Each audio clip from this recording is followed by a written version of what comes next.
Salut à toutes et à tous, auditeurs de Radio Soleil FM à Montélimar et de Radio Bizarre qui se déroule encore en direct du parc de la Baume à Dieulfi. Salut Pauline. Salut Gérard. Salut alors Pauline qui est la co-animatrice de cette émission. Salut Robert. Salut Gérard. Et Robin, lui, va assurer la partie technique de cette émission. Une belle tablée ce soir. Ah oui, nous sommes bien Donc entourés. on commence tout de suite. Nous avons un créateur de café associatif, une militante présidente d'association. Alors il y a Manu Lambert, je l'ai cité. Il y a Mariette Cuvelier, qui n'est plus à présenter, qui est connue par tous les auditeurs de la région, qui nous parlera du collectif citoyen et du monde associatif en général. Nous avons aussi Laurent, Corentin et Camille, les membres du groupe des Fourmis dans les mains. Que l'on va découvrir ce soir pour certains. Kevin qui va nous parler de la Bizarre, où on en est, comment ça se passe. Et deux stagiaires que tu nous présentes. Marianne et Adèle qui ont assisté aujourd'hui à la masterclass de danse et qui vont nous faire un petit retour sur leur expérience. Voilà. Oui, parce que on le mettra avec l'interview que l'on a réalisée avec Adama tout à l'heure, un homme assez remarquable. On n'écoutera qu'un morceau parce que l'interview était assez long et la deuxième partie on écoutera dans une émission qu'on diffusera la semaine prochaine. Alors on va commencer avec des fourmis dans les mains pour leur permettre d'aller se préparer. Ils arrivent sur scène à 21h ce soir, ici au Parc de la Baume à Dieulfi. Et une première question pour vous. J'ai lu partout un peu dans la presse que vous étiez inclassable, non cadré. Et je me demandais, vous, comment vous définiriez votre musique ? Parce qu'on est dans un pays qui classe beaucoup les choses. Et on met tout le monde dans les cases. Partout, quoi. J'ai lu inclassable. Inclassable, ouais. Bonjour à tous. Inclassable, inclassable, du verbe inclassé, quelque chose.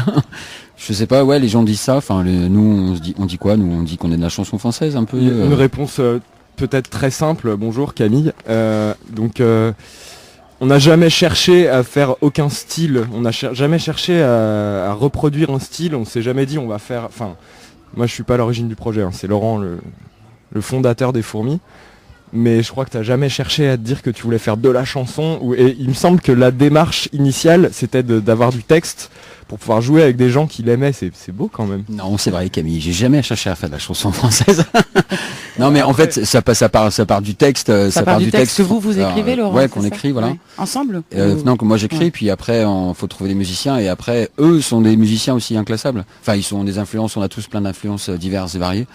Et après, si on veut respecter ce parti pris de respecter les envies de chacun, ça fait forcément quelque chose de mélangé, de très mélangé, de pas forcément très structuré pour les gens. Enfin voilà, c'est peut-être ça qui donne le côté inclassable. On est plus dans vous vous inscrivez tout de même dans une veine un peu chanson réaliste, poétique, ou les influences par exemple que vous revendiquerez. Une chanson réaliste, ouais, c'est ça. C'est une chanson contemplative, peut-être sur certaines choses, sur la vie, quoi, sur ce qu'on vit tous. Enfin nous, enfin peut-être moi plus, pas encore, mais et ça fait référence. Enfin ça fait appel à ce que vivent les gens. En fait, c'est les émotions, c'est les sensations, c'est sur les sens en fait, c'est sur les 5 sens, je pense. L'écriture elle est basée là-dessus. Et puis après, par rapport au lieu où on vit aussi, enfin de ce qui se passe pour nous, quoi. Je crois que vous travaillez aussi pas mal sur l'improvisation vocale. Et l'improvisation musicale. L'improvisation vocale, pas forcément de l'improvisation, mais un travail vocal en tout cas qui nous est très cher parce que la voix c'est un instrument hyper profond, quoi. Et donc du coup il y a forcément ça en avant. Il n'y a pas que le texte, il y a aussi l'instrumentiste, enfin les musiciens. Nous trois ont très envie de développer ça pour créer quelque chose de encore plus, je sais pas, chaleureux entre nous peut-être, ou enfin voilà. Oui, je peux poser une question parce que moi je vous ai découvert à travers d'autres morceaux que Kevin nous a passé en écoutant un peu j'ai l'impression que parfois on est presque à la limite entre la chanson française et la déclamation poétique. Ouais, c'est ça, parce qu'en fait les textes pour certains sont longs et donc c'était difficile d'en faire des chansons. J'étais pas foutu d'en faire des chansons carrées avec toutes ces histoires de codes dans un de la chanson, puis ça m'intéressait pas trop, enfin j'y arrivais pas en fait. Et donc du coup ça permet le texte parlé permet de raconter plein de choses. Et quand on est bavard, du coup ça permet de raconter plus de choses encore et de pas avoir de limite là-dessus. Après il y a des chansons aussi quand même. Oui, non, bien sûr, il y a des chansons aussi, mais moi c'est ce que j'ai capté. Hein, on est toujours capté par des moments, des instants. Et là, parce que je connais un peu l'ambiance ici, et je me dis, tiens, c'est étonnant, il y a un accompagnement, et puis il y a un gars qui nous récite, qui nous dit un texte, et je trouve ça intéressant, quoi. Voilà. Tant mieux. Ça participe à la diversité, quoi. C'est du programme artistique de la Bizarre, quoi. Je trouve que c'est intéressant. On se sent bien ici parce qu'on se sent des fois un peu trop. Enfin, on est des gens bizarres quand même. Hein. Ah. Enfin, surtout les deux collègues là. Ah bon. Et donc du coup, c'est bien, bizarre, groupe bizarre, c'est parfait quoi. Ouais. Ici, c'est un festival itinérant qui passe de village en village pendant un mois. Du coup, cette liberté d'improvisation, de texte, cette liberté dans votre musique, ça me fait penser au voyage, à l'itinérance. Vous, ça vous parle, ce type de proximité aussi avec le public? Ouais, forcément, ça c'est très parlant du fait que nous, notre métier, c'est aussi ça. On est un peu des voyageurs. Puis quand on est arrivé, qu'on a vu les roulottes, moi, pour avoir voyagé aussi en roulotte, du coup, ça fait forcément écho à tout ce qu'on a vécu. Peut-être ça retranscrit un peu dans les chansons à la base, nous, notre métier, il y a les instruments de côté, puis après il y a un camion et après il y a la route et tout ça. Enfin, c'est forcément, on est un peu des gens du voyage, un peu quoi. Oui, c'est sûr. Ouais, très bien. Ok. Alors, je te laisse la parole. Oui, justement, vous êtes produit, je crois, par un label qui se situe à Valence. C'est ça. Le label Folie, sur lequel vous avez sorti votre dernier album l'année passée, c'est ça? Ouais. On l'a eu en novembre 2014. Donc vous êtes un peu hors du système mainstream. Comment Mainstream, what is it? Le courant principal. Je veux dire, vous travaillez avec une petite maison de production. Ouais, en fait, on est même, en fait, lui c'est notre tourneur. Enfin voilà, c'est des mots qu'il faut utiliser dans le milieu, tout ça. Et en fait, nous, ça fait 2 ans, enfin 2 albums, les 2 derniers, on en a 4, où on s'est produit par nous et les gens qui sont, enfin le fan club, enfin les souscripteurs et tout ça. D'accord, donc un rapport direct avec le public. Ouais, on a souhaité ça et c'est super, ça marche super bien. Et on est très content de ça. Ça changera peut-être après par le passé, mais en tout cas, c'est vraiment un objet à tout le monde, presque. Enfin, pour ainsi dire. Après la Bizarre, on va vous retrouver où et quelle est votre actualité là? On va partir pour le Québec. Pour le Québec? Ouais, non. Le Québec avec l'accent du Sud. C'est pas l'accent local là-bas. Ouais, c'est pas ça l'accent. Non, je sais plus où est-ce qu'on joue la semaine prochaine. Dans le coin, dans Rhône-Alpes, et puis après, non, mais cet été, on va au Québec, ouais. Enfin, on est content, tout ça. Autant y aller en été au Québec parce que l'hiver on doit se geler les doigts. Hein. Ouais, mais à la fois c'est vachement bien. Mais voilà, il y a toute une tournée on est en fin de tournée de l'album qui s'appelle Partout des gens. Et donc qui va s'étaler jusqu'à fin décembre. Et puis après on repart sur ensemble la nouvelle création, tout ça d'un 5e album. Très bien. On écoute quel morceau, Robin, de nos amis pour les laisser. Comment? Le bateau. On va écouter le bateau du dernier album justement. Vous nous dites un petit mot, le bateau. Comment allez, à qui? Allez. Corentin fait la grève. Il ne veut pas. Corentin qui est vénère. Le bateau. Ouais. Non mais Corentin, à la radio en général, on parle. Non mais il a le droit Oui, il a le droit, mais absolument. Il est en grève lui aussi. En 2 mots, le bateau. Alors moi je dis le bateau, qu'est-ce que c'est? Ouais. Bah c'est un morceau de Laurent Fellow, donc, encore une fois. C'est un morceau qui rappelle, il y avait un truc vachement de bois là-dedans, c'est ça hein, que tu voulais faire? Il y avait une histoire de femme. Une histoire de femme? Non, c'est une chanson d'amour. Tu révèles tout comme ça d'un coup? Ouais, non mais si c'est ça, c'est un gars qui sait pas comment il faut faire ramener sa femme au port. En gros, c'est ça. Un peu.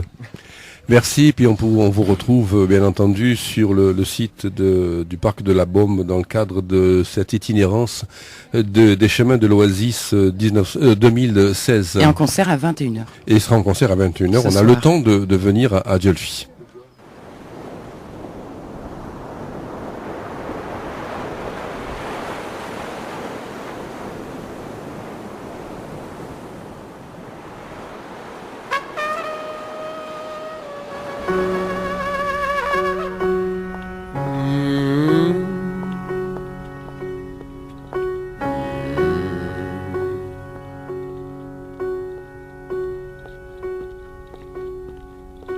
Donnez-moi un rabot, un immense tas de bois, du souffle dans le dos, une ancre et un mât. Vendez-moi de la toile, une paire de ciseaux, un compas, des tasseaux, le dessin d'une voile.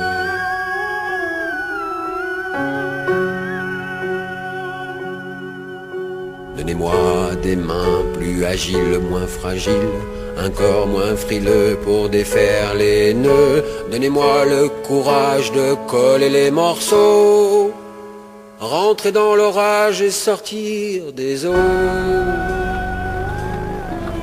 Des eaux. Donnez-moi la force de devenir marin, d'affronter un morse et de sentir les embruns. Donnez-moi une gondole, une barque ou même rien, mais laissez-moi rêver indifférent demain.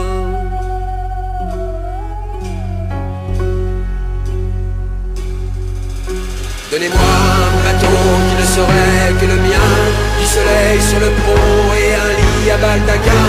Montrez-moi un ciel bleu parsemé d'oiseaux, nos corps nus allongés, des gouttes sur la peau. Sur la peau. Donnez-moi des mains, un dos, un torse, des pieds, des bras pliés que je puisse plonger. Donnez-moi l'envie de me jeter à l'eau, nager nu de nuit sous mon grand bateau.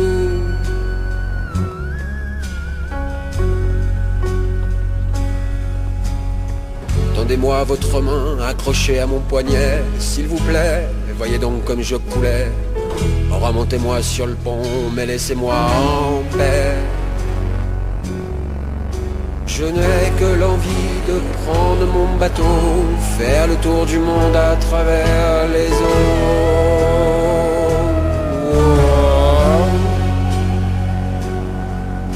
Je n'ai que l'envie de t'emmener au loin, alors laisse-toi voguer sur le lit à baldaquin.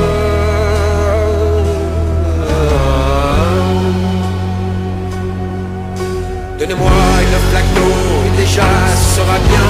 Je te ferai un voilier avec toutes les pages d'un vieux bouquin. Donne-moi ta salive au creux de mes mains. Je dérive comme un ancien marin.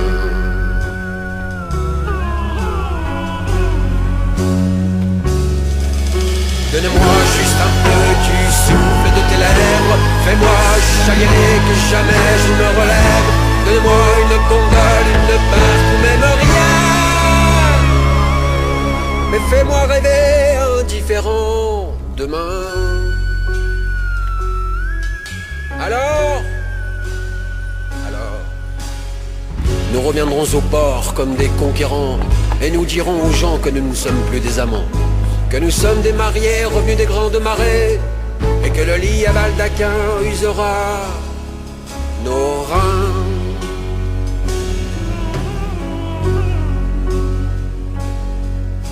Donnez-nous une gondole, une barque ou même rien, mais laissez-nous prendre indifférent demain, mais laissez-nous rester un peu des gamins.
Vous écoutez Radio Bizarre en direct sur les ondes de Radio Soleil FM à Montélimar. Nous sommes en direct du parc de la Baume.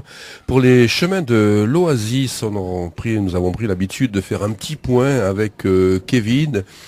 Kevin, ce samedi, un petit point.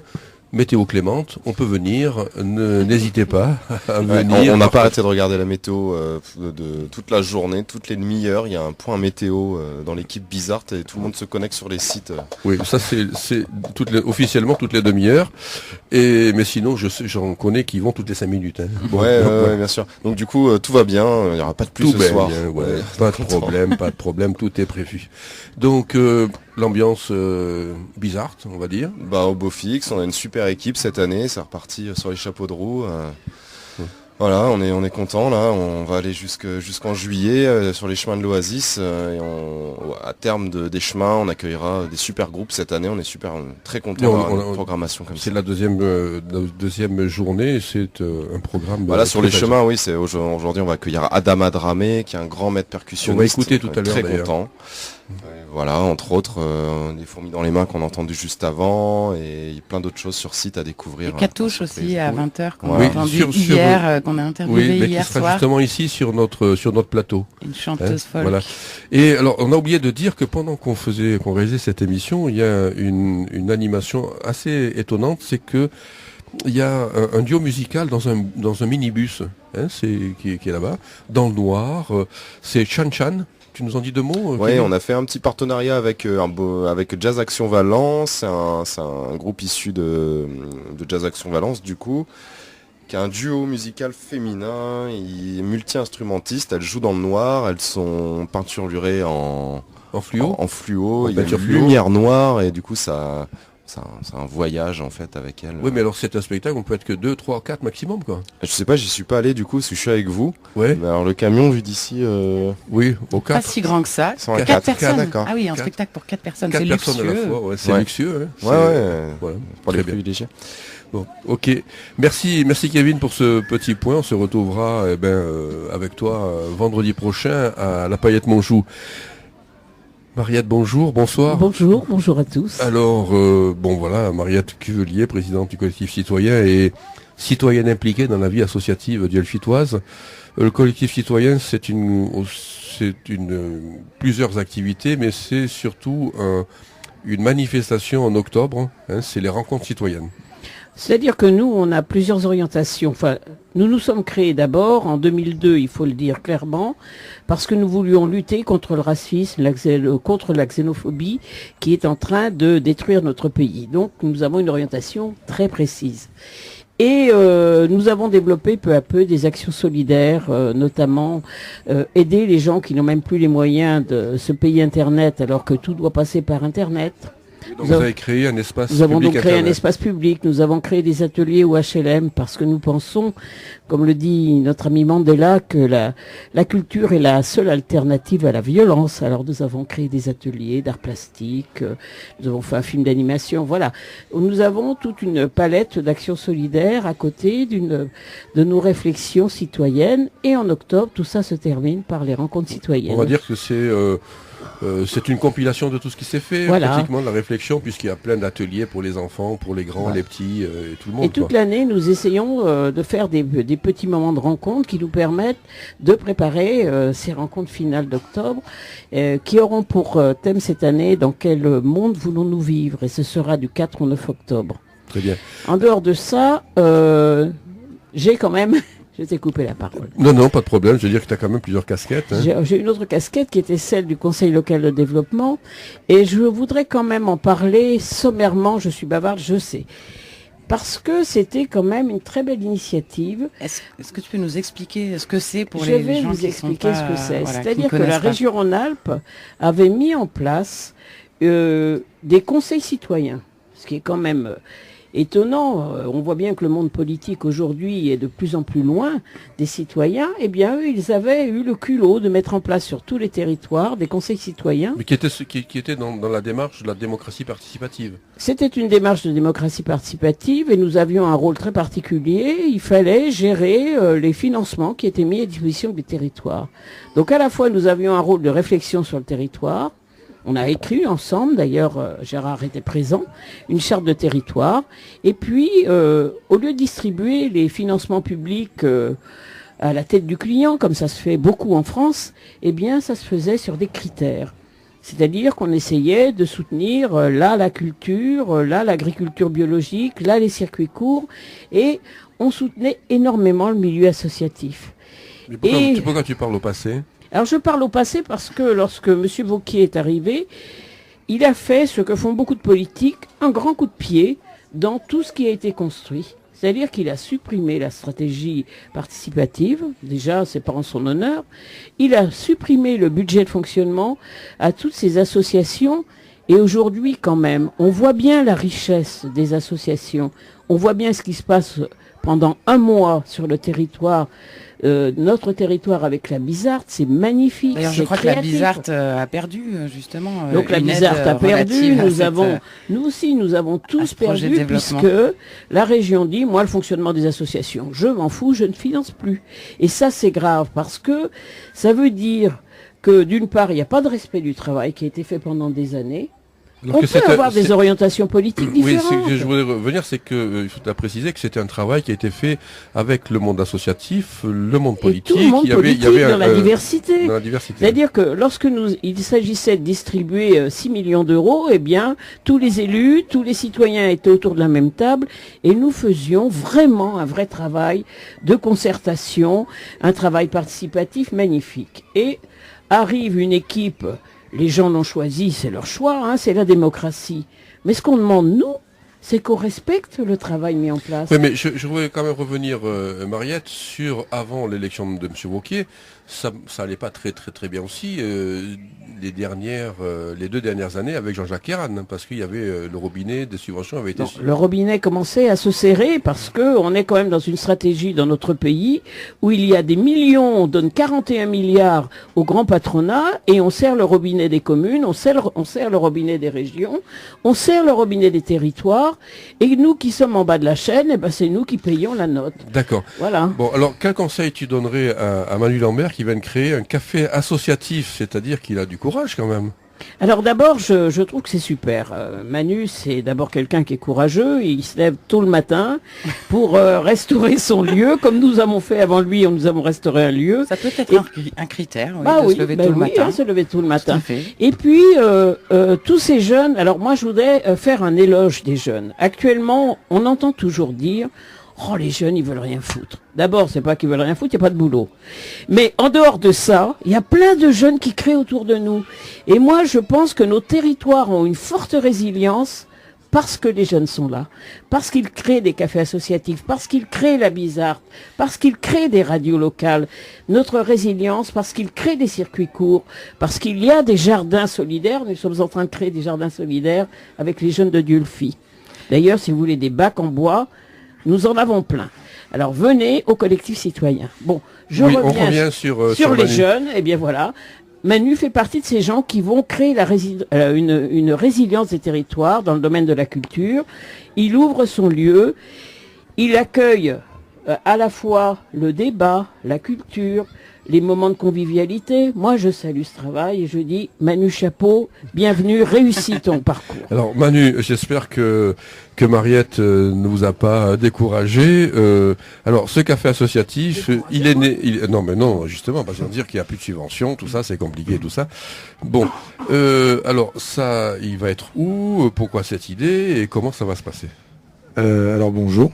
Le café, il va être à l'ancienne boutique de la poterie des Grottes, sur le quai Roger Morin à Diolfi. En dessous, là où il y avait juste à côté de la place de la gare et en face de la quincaillerie. D'accord. C'était quoi votre question? La genèse du projet, comment c'est né? La genèse, comment c'est né? Pourquoi? Comment c'est né? Alors, moi je suis ingénieur du son, donc je voulais recréer un studio ici, parce qu'avant j'étais en ville. Je suis revenu dans ma ville natale. Je voulais recréer quelque chose ici et je voulais le coupler justement avec quelque chose de plus humain, quelque chose où on crée des événements aussi. Je voulais coupler le fait d'avoir un studio et d'avoir une salle de concert. Je voulais coupler ces deux travails. Et du coup, on a monté un café associatif avec 2 autres personnes. Et Et il va fonctionner comment ce café? D'abord, il n'est pas encore ouvert. il ouvre samedi prochain. Samedi prochain. Ah, on pourra faire un duplex de la paillette, hein, on verra si oui. on peut.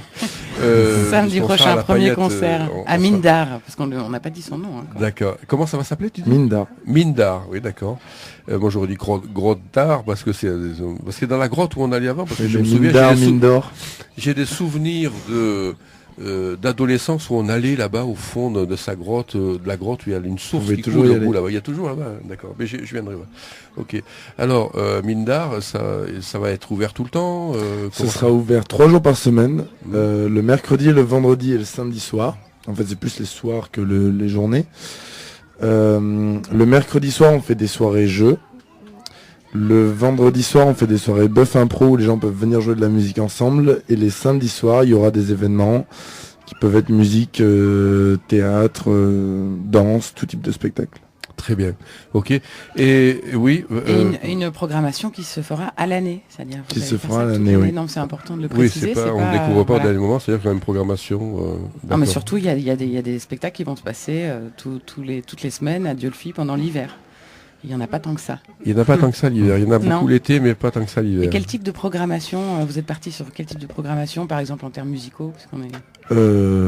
C'est très large. Vraiment de tout, j'aimerais... Là cet été il y a pas mal de jazz manouche, de musique actuelle. Mais je veux vraiment pouvoir faire découvrir plein de choses. Je sais que cet été il y a du rap, un concert de rap. J'aimerais bien faire découvrir le rap aux gens qui aiment pas le rap. Mais il faut le faire lire. Si vous voulez faire découvrir le rap aux gens qui aiment pas le rap, il faut d'abord leur faire lire les textes. Bah c'est en fait justement c'est un rappeur qui lui en l'occurrence est à la base écrivain et du coup fait un atelier d'écriture et C'est qui il s'appelle Conicette. Ah, d'accord. Voilà, il est à Valence il me semble et voilà donc c'est un écrivain avec des très beaux textes. Très bien, ok. Et le prochain concert, samedi prochain, c'est qui? Le prochain c'est le premier Oui. c'est Belzaï, c'est un groupe de jazz manouche qui a l'air très sympa. D'accord. Est-ce qu'on pourra venir faire de la radio chez... Vous pouvez. D'accord. Faut qu'on Eh ben, en À discute. voir, oh là là. On en a déjà discuté avec Pauline. Ah bon, oui, non, à voir, ça veut On dire. n'a pas encore, Quand on dit à voir, j'ai entendu, ça dépend des conditions. Ah non, Oh bah c'est ça avec Manu. Moi je suis hein. pris dans mon ouverture, après on peut faire D'accord. plein de choses. Bah Ok. oui. Ben merci Manu et belle vie à ce café associatif. Merci. J'espère qu'on ira y passer des soirées et puis faire de la radio. Welcome à Mindar. Voilà, bienvenue à ce nouveau lieu sur Diolfi. Vous êtes toujours à l'écoute de Radio Soleil FM et Radio Bizarre. Nous sommes en direct du parc de la Baume et nous allons écouter maintenant Amada Dramé que nous avons interviewé. Adama, là je suis désolée, je suis Adama. obligée d'intervenir. Adama Dramé. Là je peux pas. Hier on m'a dit que je t'avais repris, il fallait pas te reprendre, ça c'est vrai, mais là je suis obligée. Si, mais il faut Si me c'est vrai, Gérard, a C'est raison, Adama. Dramé. C'est Adama Dramé, j'ai dit quoi? Armada. Amada, oui, j'ai un peu- Adama Dramé. Adama Dramé quand même. Oui, je suis un peu dyslexique, mais bon, ça se soigne quand Oui, j'ai de bons ça conseillers, qui est de bien. jeunes conseillers autour de moi. Nous allons l'écouter et après nous donnerons la parole à nos amis qui ont suivi une masterclass de danse. Donc, écoutons Adama Dramé qui nous parle un peu il parle pas forcément beaucoup de musique dans le sens, on va dire, mon dernier disque et tout ça, mais ses influences, c'est surtout son travail, comment il perçoit son travail quand il fait des masterclass. C'est dans le cadre du jubilé de mes 50 ans de carrière que je suis à ce festival, que j'ai eu le grand plaisir de donner ce masterclass parce que bon, la transmission est un devoir de nous tous. Transmettre quelque chose, particulièrement la culture, le transmettre à d'autres personnes, c'est extraordinaire. Ces personnes sont ouvertes justement à recevoir cette transmission.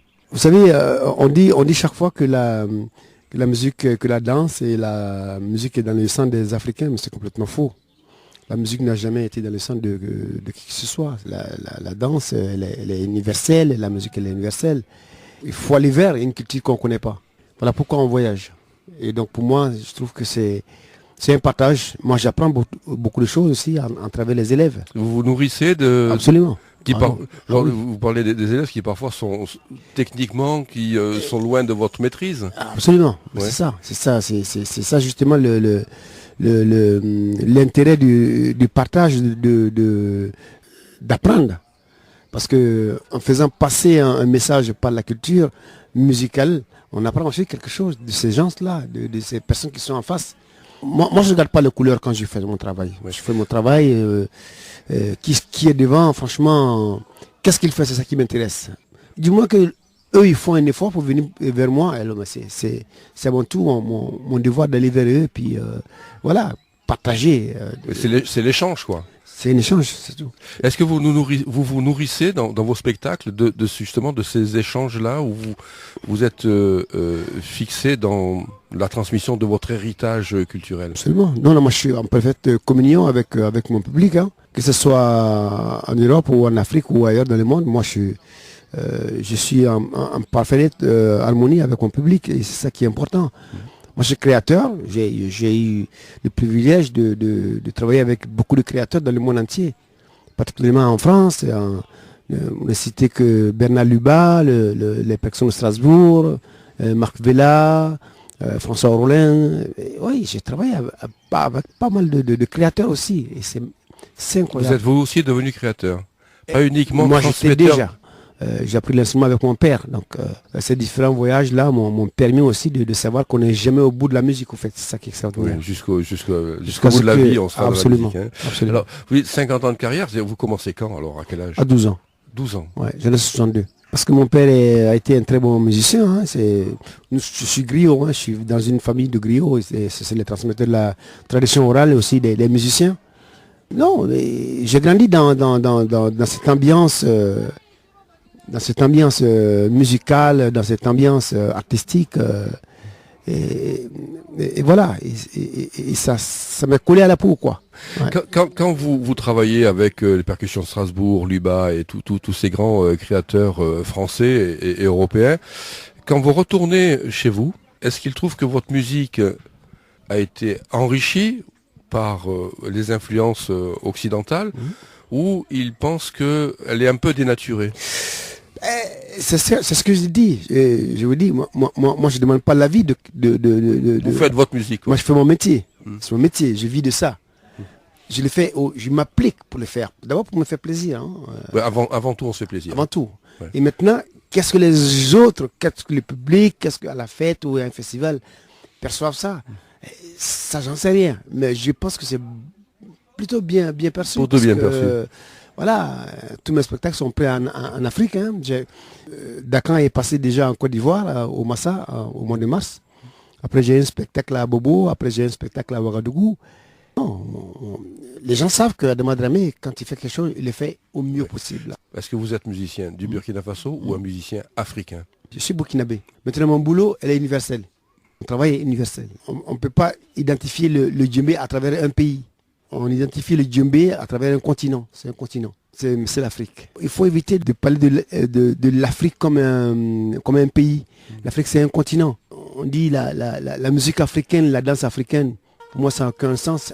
Il faut éviter justement de simplifier les appellations. Je pense que j'ai la chance de choisir ce métier. C'est un privilège d'être artiste musicien. C'est un privilège parce que, oui, tous les gens qu'on rencontre dans la vie, c'est magique, c'est des moments. Il n'y a que dans la musique qu'on voit ça en fait. Cette liberté d'expression, cette ambition chaque fois de faire mieux, voilà, d'aller vers les autres personnes, de les découvrir. C'est unique, hein. Il n'y a que en musique qu'on voit ça. La simplicité des uns et des autres. Vous voyez, on vient ici, les organisateurs, en tant que professionnels. Voilà. Là, je suis dans une radio, il y a le lit à côté. Oui, les adolescents dorment là derrière. Mais c'est magnifique.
Adama Dramé sur les ondes de Radio Soleil FM et de Radio Bizarre, qui sont les mêmes d'ailleurs, puisque Radio Soleil FM héberge Radio Bizarre pendant la durée du festival, pendant les 5-6 semaines de ce gros mois, on va dire, des chemins de l'Oasis et de l'Oasis Bizarre. Alors, Adama nous a parlé de ces masterclass de musique, mais nous avons ici 2 stagiaires qui ont participé au masterclass de danse. Hein, tu nous les présentes, Pauline? Oui, si mon micro est ouvert, je voilà, les présente. Nous sommes avec Adèle et Marianne, qui sont elles-mêmes professeurs de danse africaine à Cré, Valence et à Romans, et qui ont suivi donc la masterclass de danse aujourd'hui avec Minata Sanon et Amadou Konaté. Bonjour, bienvenue. Bonsoir. Bonjour. Comment ça s'est passé cette masterclass? Comment ça s'est articulé aujourd'hui? Ça s'est très bien articulé. Je croyais que c'était moi qui devais articuler. C'était très chouette. C'était dans la belle salle de la halle, la Diolfi, là, qui est très agréable. On était accompagnés par 4 musiciens qui étaient vraiment bien avec nous et très volontaires pour qu'on se fasse plaisir et pour nous aider.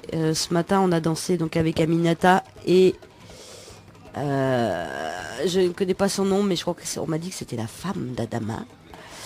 Et Amadou Konaté? Non, Amadou, c'était le jeune homme qui nous a fait danser l'après-midi. Ouais. Et elles nous ont bien donné, elles nous ont appris une chanson. On n'était pas très nombreux, mais voilà, l'énergie était là. Et on s'est bien amusé. D'accord. Quand on est professeur de danse africaine, comment on va dans ce genre de masterclass? Parce que quand on est professeur, on dit c'est moi qui donne les cours, alors là c'est vous qui allez... Comme disait Adama Dramé dans son interview, on n'a jamais fini d'apprendre et de découvrir, donc c'est très important de continuer à se former et à voir ce qui se passe. C'est une chance d'avoir ces griots-là et des artistes de cette qualité pas loin de chez nous, donc c'est une chance de pouvoir courir à ce stage.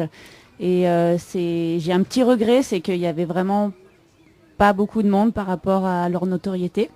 Donc pourtant, il y a un public ici de moins en moins, malheureusement. La danse africaine a perdu un petit peu, c'est plus tellement la mode. Et c'est bien malheureux. Il y a la Zumba qui a un petit peu pris le relais. C'est pas tout à fait la même chose. C'est pas du tout la même chose, parce que la Zumba, ce n'est pas de la danse. Je persiste. Mais voilà, c'est un peu passé de mode en ce moment. Ça va peut-être revenir, on espère. En tout cas, moi, j'y trouve toujours la même énergie qu'au début. Et c'est vraiment quelque chose qui touche. Ouais. Et qu'est-ce que vous venez y chercher, vous, dans ces masterclass? Rencontrer des musiciens, des danseurs, rencontrer aussi des danseurs qui viennent apprendre aussi, rencontrer des gens. Perfectionner, se perfectionner tout simplement aussi. Moi j'ai fait pas mal de voyages en Afrique, Burkina et au Mali. Ce matin on a travaillé une danse, le maracadon qui vient du Mali qui est aussi dansée au Burkina, mais qui est à la base une danse kasonké du Mali. Donc que je connaissais déjà bien. Et en deuxième partie, on a fait une danse qui est typique de Bobo, du Burkina, de Bobo Dioulasso, qui est Bobodon, qui s'appelle Bobodon. Don, ça veut dire la danse. C'est la ville d'Adama Dramé. Voilà, c'est la danse de Bobo. Aussi. Et ça, c'est une danse qu'on a moins souvent l'occasion de travailler parce qu'il faut que ce soit des bobolés qui nous l'enseignent, du coup, souvent. Donc c'était très, très riche de pouvoir danser un petit peu ça. Ça fait très plaisir. D'accord.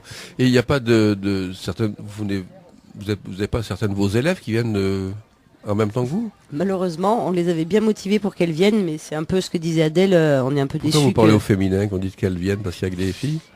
Aujourd'hui, il y avait monsieur François qui était là, qui est un monsieur d'un certain âge qui danse depuis 35 ans et qui est un adepte, c'est un monsieur de Dieulefit, enfin du coin, d'un petit village au-dessus de Dieulefit. Mais c'est vrai qu'il y a très peu d'hommes qui pratiquent. Moi, dans mon cours, j'ai eu 1 ou 2 fois des garçons. Adèle, elle en a aussi un peu. J'en ai un, Georges aussi, qui est là depuis longtemps. Il y a quelques fidèles, mais c'est vrai que malheureusement, il n'y a pas d'hommes. Alors que nous, quand on danse en Afrique, ou là cet après-midi aussi, en Afrique, c'est très souvent des hommes qui dansent. Enfin, les femmes dansent, mais les hommes autant que les femmes. Alors qu'en France, c'est pas pareil. Il faut peut-être décoincer quelque chose, non? Oui. Nous, on les attend, les messieurs, dans nos cours. Les hommes osent se lancer dans la salsa ou les danses de couple, mais pour les danses individuelles comme ça, c'est assez difficile. C'est difficile pour eux, pour nous, c'est des histoires de coutume, c'est des histoires, voilà, on n'a pas l'habitude d'inscrire son petit garçon à la danse. On ne sait pas pourquoi. Mais... Attends, voilà, il y a Kevin qui veut. Il y a beaucoup de garçons qui font finalement des breakdance, du hip-hop. C'est plus. C'est vrai. J'essaie de rattraper le coup pour dire que les hommes sont pas trop coincés en fait. On va dire qu'ils sont pas tous. Ils sont pas tous trop. Ils sont pas tous trop coincés. C'est ce que tu voulais dire. Ok. Et pourquoi Adèle, selon toi, il y a une désaffection des cours de danse africaine si je pouvais l'expliquer, je trouverais une solution pour que ce soit pas le cas. Je ne sais pas trop. Je ne sais pas trop pourquoi. Je pense que c'est un peu passé de mode, que les gens se lancent peut-être dans d'autres projets. Je ne sais pas si c'est toutes les activités qui sont en perdition un peu comme ça. On est peut-être plus dans une recherche de sculpter son corps, voilà, pour être beau, plus que de faire un travail sur soi, sur l'énergie, voilà, sur quand on travaille la danse, après je dis africaine ou d'autres styles de danse modernes, ça c'est des techniques qu'il faut apprendre, donc il faut ce temps d'apprentissage. Est-ce qu'on prend ce temps encore pour apprendre quelque chose ou est-ce qu'on veut juste consommer quelque chose? Voilà, c'est peut-être là un peu au-delà de ce que vous dites, Leslie, c'est-à-dire qu'il faut apprendre parce que souvent on a l'impression qu'on va danser ça, c'est ludique. Et que ça vient tout seul, alors que c'est une vraie technique. C'est une vraie discipline. C'est une vraie discipline, et que ça s'apprend, et que ça a du sens en plus. Oui. Je pense que ça doit faire appel à toute une tradition avec du sens. Ça dit quelque chose, quoi. Oui, tout à fait. Donc, alors comment vous appropriez ce quelque chose-là, ce sens? Déjà en voyageant et en voyant comment ça se passe là-bas, comment c'est pratiqué les danses en Afrique, comment ça fait partie de la vie quotidienne. Et après, quand on vient ici, c'est vrai qu'il y a un côté il y a quelque chose qu'on met un peu de côté parce qu'on va pas, après il faut rentrer vraiment dans une recherche, dans l'histoire, dans la tradition. Une tradition qui n'est pas figée d'ailleurs en Afrique. On parle souvent de tradition et on pense, nous, ici, tradition, quelque chose de figé. En Afrique, la tradition, elle évolue tout le temps. C'est ce que disait Adama justement dans l'interview, que il se nourrit ici de ses rencontres quand il fait la musique là-bas, quoi. Oui, voilà. C'est pareil, je pense. Oui, c'est pareil. Et c'est riche aussi d'aller en Afrique, non pas pour aider les Africains à planter des arbres, à faire des puits et tout ça, mais nous, quand on part là-bas, on vient prendre quelque chose justement. C'est une façon de leur montrer qu'il y a la richesse aussi. C'est énormément de richesse. Oui, voilà. Donc c'est une autre façon, un autre point de vue. Très bien. Je ne sais pas si c'était ça la question, mais... C'était ça la question? Oui. Non, mais on pose les questions. Sur la transmission. Oui. Kevin. Non, c'est parce que comme tu disais, on va là-bas pour prendre en Afrique, je crois qu'on a... Moi, toi tu viens chercher autre chose, mais je voulais juste rebondir, c'est un peu un peu moins joyeux, mais on a beaucoup pris à l'Afrique, quoi. C'était juste un petit parenthèse, mais pas de la même manière. Et c'est bien de leur refaire prendre conscience qu'ils ont des vraies richesses mais je pense qu'ils le savent un petit peu quand même. Mais bien sûr qu'ils le savent. Qu'est-ce que t'en penses, Mariette? Qu'est-ce qu'elle en pense, Mariette? Moi, j'ai des racines africaines puisque mes arrière-grands-parents... Je croyais que tu étais du Jura, moi. Mais attends, mes arrière-grands-parents étaient encore esclaves. Mon arrière-grand-mère était encore esclave. Elle a fait partie de ces grandes itinérances liées à l'esclavage. Mais je pense que les Africains savent qu'ils ont des richesses, mais nous sommes experts pour les payer. Les piller, pardon. Pas pour les payer. Les piller sans les payer. Voilà. Et bon...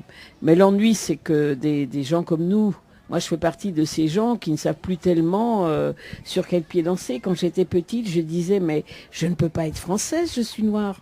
J'avais déjà toute petite cette idée que être français, c'était être blond, blanc aux yeux bleus, là comme on affiche sur les photos du Front National. Et enfin, j'ai mis du temps à comprendre qu'être français, c'était vraiment s'approprier cette richesse, cette culture. C'est notre parcours. On vient de loin. On s'est complètement immergé dans notre culture et maintenant, je porte cette culture et je la transmets aux autres. Voilà, mais je me sens française, mais je me suis sentie française tard. Ah oui? Oui, surtout qu'il y a une histoire paternelle qui est assez étonnante quand même. Alors, on va peut-être pas la dire maintenant. D'accord, mais enfin c'est vrai que mon père vient faire le débarquement, reste ici, s'arrête dans le Jura, se marie avec une Française. Voilà, moi j'en parle tout le temps, tu le connais donc, parce que c'est la richesse de notre pays. Notre pays, il est fait de ces rencontres. Il est fait de toutes ces... Là actuellement, il y a eu une association qui s'appelle Espoir, parce que moi je défends les associations, et qui fait un boulot remarquable sur Diolfi et qui vient d'accueillir une famille de Syriens. Et ces gens-là, sont des gens fabuleux. Il y a un échange extraordinaire avec eux. Les enfants viennent à nos ateliers, ils se régalent. Et tout ça, et lorsqu'ils sont arrivés dans nos ateliers, les petits Français, bien français, les ont applaudis. Eh bien, je me suis dit, si tous les Français faisaient comme les gamins des HLM et applaudissaient des familles de Syriens qui viennent chez nous, je trouve que c'était une symbolique fabuleuse. Voilà. C'est pas à l'ordre du jour du débat, mais j'en parle quand même. Mais tu as raison, mais c'est ce qui traverse aussi l'esprit de la Bizarre, où on accueille tout le monde, où on vient se rencontrer, où il y a une programmation éclectique. On l'a vu tout à l'heure avec les fourmis dans les mains qui ont un style, une façon de faire de la musique et de chanter différemment que à Dama. Et puis hier, il y avait cette brésilienne qui nous a fait faux bond dans l'émission, mais qui nous a offert un spectacle magnifique avec ensuite les Touaregs. C'était très beau, quoi. C'est ça, c'est le mélange. Hein. C'est l'esprit de la Bizarre. Je voulais rebondir parce que c'est vrai qu'on parlait, Mariette parlait des gens qui arrivent, des réfugiés, des exilés. L'année dernière, on avait travaillé là-dessus avec la Bizarre sur l'empreinte de l'homme. Et on avait parlé des empreintes positives de l'exil. C'est-à-dire que voilà, les gamins les ont applaudis parce qu'ils ont bien senti qu'ils apportaient quelque chose aussi. Et voilà, c'est ce qu'on aime aussi à la Bizarre, mettre en valeur, quoi, le partage et voilà toutes ces valeurs qui parlent d'apprendre de l'autre et de ce qui vient de l'extérieur. Et de l'humanité. Et c'est pour ça qu'on essaie de faire des choses qui brassent un peu tous les publics et de rendre accessible et d'aller sur tous les territoires. Voilà, et d'aller sur tous les territoires avec cette opération des chemins de l'Oasis qui va de village en village pendant tout le mois de juin. Ouais, aller rencontrer des gens et différents. puis de faire jouer des musiciens qui viennent des quatre coins du monde et d'ouvrir. Très bien. Voilà. Alors justement, la semaine prochaine, on installera le studio à la Paillette Montjoux. Et à la Paillette Montjoux, tu nous dis en 2 mots, il y aura une conférence populaire. Il y aura une conférence populaire, exact, encore une fois, qui est basée... nous, on est très... environnement, c'est aussi des valeurs qui nous tiennent à cœur. Et là, le thème à la Paillette Montjoux sera « Jusqu'où va une société qui fait caca dans l'eau potable ?» Oui. Voilà, on se le demande. Ouais. En tout cas, on pose la question, donc on essaiera d'y répondre tous ensemble. Pour ceux qui ne connaissent pas le principe des conférences populaires, c'est une réunion par table de 5 ou 6 qui est animée par deux Voilà, 2 Hurluberlus là pour le coup. Oh, je les ai rencontrés ce matin, ils sont pas si Hurluberlus que ça. Moi je les ai vus que dans leurs personnages, c'est pour ça, Thérèse et Jean. Oui. Voilà, ils sont très drôles. Et donc voilà, ils vous mélangent aux tables, ils vous font réfléchir, partager, ils réunissent des paroles sur le marché. On en a parlé déjà ce matin, je crois. Très bien, c'est l'association Rue du Soleil qui anime tout ça. Il y aura aussi plusieurs ateliers. Alors moi, ce qui m'intéresse beaucoup, c'est à 20h le pique-nique citoyen. C'est-à-dire c'est pas un buffet, disons, un repas républicain, c'est un pique-nique. Je trouve que c'est intéressant, quoi, dire un pique-nique citoyen où tout le monde arrive et partage ses plats. C'est ça, c'est l'esprit. Ouais, c'est des choses qui ont déjà été faites à la Bizart dans le passé, puis on les remet en place. Oui, nous on en a un le 23. Vous en avez un le 23? Le 23 pique-nique citoyen ici, avec le même esprit qui consiste à donner la parole aux gens, un peu sur le principe de Nuit debout, à savoir tout peut se dire avec des règles de communication bienveillantes, c'est tout, mais tout peut se dire, et donc ce sera autour d'un pique-nique et de prise de parole. Alors Nuit debout, on nous a beaucoup sollicité pour faire Nuit debout, et notre CA du collectif citoyen, n'étant pas très jeune, a préféré pique-nique assis. Alors comme nous parlons des associations locales, j'aimerais préciser que les 2 stages de masterclass avec Adama Dramé et le stage, la masterclass de danse ont été faits en partenariat avec le KM, l'école associative de musique de Dieulefit. Voilà. Ça va. C'est inscrit aussi dans toutes les merci partenariats. Merci à Adèle et merci à Marianne d'être venue nous faire partager leur expérience. Ça s'inscrit dans tous les partenariats que tisse la Bizart Nomade pour réaliser justement ce festival. Ce soir, on rappelle qu'il est encore temps de venir découvrir les 2 groupes qui vont faire la soirée. Des fourmis dans les mains et Adama Dramé. Et à ne pas oublier que dans quelques instants, Katouche se produira sur notre plateau. On a eu hier soir à 20h, il se produira à 20h sur notre plateau. Alors c'est un petit peu juste pour venir de Montélimar, mais si vous êtes dans les rues de Dieulefit, vous pouvez vous venir à pied et trouver tout de suite une place de parking. On parlait de la semaine prochaine à la Paillette Monjou. Il y aura, pour terminer la soirée, le grand bal à Lavache. Lavache. Tu m'as dit que tu connaissais bien. Oui, alors, en 2 mots, et ça sera notre générique de fin. Lavache, c'est un groupe avec des influences ils sont 4 ou 5, je crois, 4 maintenant, avec des influences d'Europe de l'Est, mais aussi d'Amérique latine, avec une fabuleuse accordéoniste chanteuse. Voilà, des musiques traditionnelles revisitées. Le rock'n'roll balkanique, la folk acid house. Oui, alors voilà. Je crois que sur la fin, ça part vraiment en bon concert, c'est assez festif, vraiment. C'est extrêmement festif, la vache. Ouais. Et la vache, avec CH apostrophe, c'est un pain traditionnel arménien. Donc, elle est arménienne, la chanteuse. Oui, c'est sûrement pour ça. Vous pouvez retrouver ces émissions et les réécouter sur le site de Radio Soleil FM à Montélimar. Merci Robin pour la technique, merci Pauline et merci à tous les intervenants d'avoir assuré. Et merci Mariette. Merci Mariette. Merci Mariette, merci Manu, merci tout le monde. Voilà, et nous quittons avec La Vache.